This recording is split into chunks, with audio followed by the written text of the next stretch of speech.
Šiandien Seime labai įdomus projektas ir balsavimas. Taigi per mažai iki mokesčio reformos, ne? Visi jau viską žino. Dabar mes turim pakeisti pagrindinius esminius darbo kodekso punktus. Su ironija praėjau, dabar prie punktų.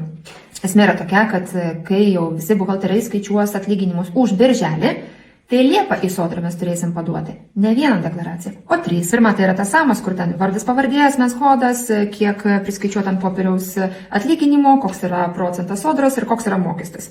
Va tokį mes priduodam daug metų sodrai pranešimą. Dabar turėsim priduoti antrą, kuriame reikės nurodyti prie to pagrindinio atlyginimo, kuris bus toje sutartyje.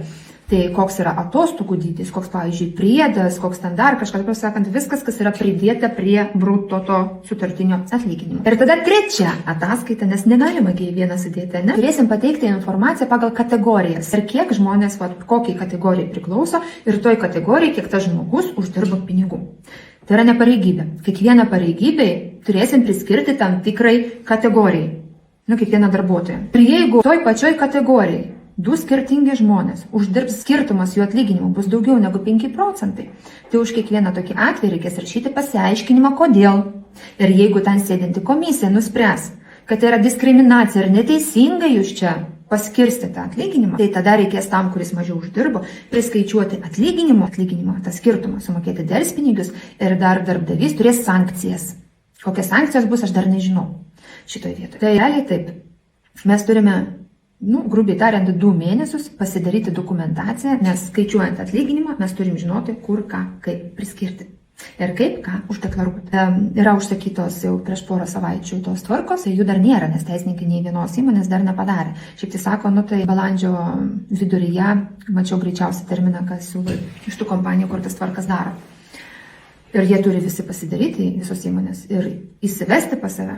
Pasiskaičiuoti, įvertinti darbo vietą ir, pavyzdžiui, kiekvieną pareigą reikės padaryti darbo vietos vertinimo kortelę. Tai, pavyzdžiui, bus išsimokslinimas, profesinė patirtis, pareigų vadybos lygis, sprendimo priėmimo mastas ir veikimo laisvės, savarankiškumas ir kūrybiškumas darbe, atsakomybė, darbo sunkumas, darbo sąlygos. Visą šitą reikės įvertinti veiksnio lygiu ir balų skaičiumi. Pagal tai bus balai konvertuojami į procentus ir tai bus priskirti prie kategorijų.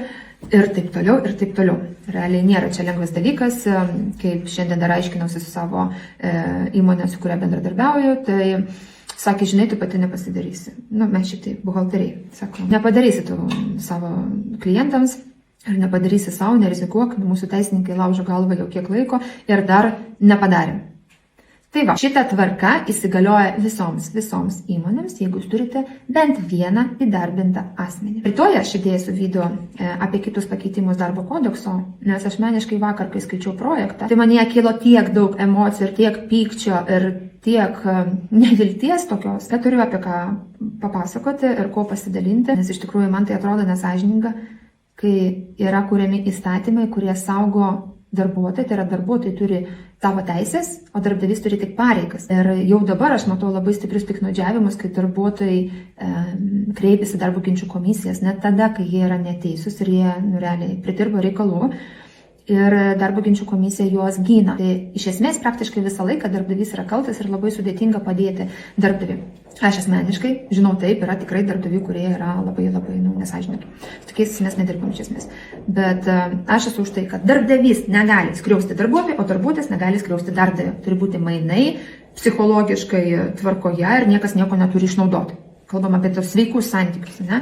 Ir kaip, pavyzdžiui, aš turiu pavyzdį, ir paskutinis kelius mėnesius, paskutinis buvo atvejas, kai atėjo naujas darbuotojas į darbą, sėdėjo po kamerą, per pirmas 3 dienas, 2 dienas iš eilės vogė pinigus, buvo iškviesta policija, prisipažinimas, raštinis, ikiteisminis tyrimas, policija pripažino, kad asmuo tikrai įvykdė nusikalstamą veiką, davė įsakymą tą protokolą, kad privalo grąžinti pinigus, dar sumokėti baudą, ir žmogus turėjo drąsos paduoti įmonę darbo ginčų komisiją. Ir darbo ginčų komisija, kurioje aš posėdėje asmeniškai dalyvavau irgi sėdėjau šalia, sako, jūs susitarkite, pakeiskit jūs tą, pagal straipsnį atleidom, tai pakeiskit jūs tą straipsnį į abipusių susitarimų, kad žmogui būtų maloniau gyventi. Bet kaip darbdaviui gyventi, kai iš jo pavogė? Tai niekam nerūpi. Kad ta direktorė visas naktis nemiegojo ir žiūrėjo kameras, ne? Tai tokia, kad būtų darbuotojai maloniau gyventi. Tai rytoj bus labai įdomus video apie visokius pasikeitimus, kam aktualu, kad prieš darbdavį žinot savo teisės, paklausykit, darbdaviams siūlau pasiklausyti, kas mūsų laukia, nes tikriausiai prevenciškai su kai kuriais darbuotojais bus verta daryti terminuotas sutartis, o ne neterminuotas, ir tai, manau, bus daugės tokių sutarčių, jeigu šiandien Seimas priims šitą projektą, kuris yra paduotas jiems ant stalo šiandien. Gražios dienos, rašykite savo komentarus ir susimatysim rytoj. O kas išklausė iki dabar video, žinau, kad mano sekėjų tarpe yra daug buhalterių ir norėtume dirbti mūsų komandai, tai parašykit man asmeninę žinutę, nes kaip tik jau pradedu ieškoti dar pastiprinimo į mūsų įmonę ir galim matytis kiekvieną dieną gyvai. Iki.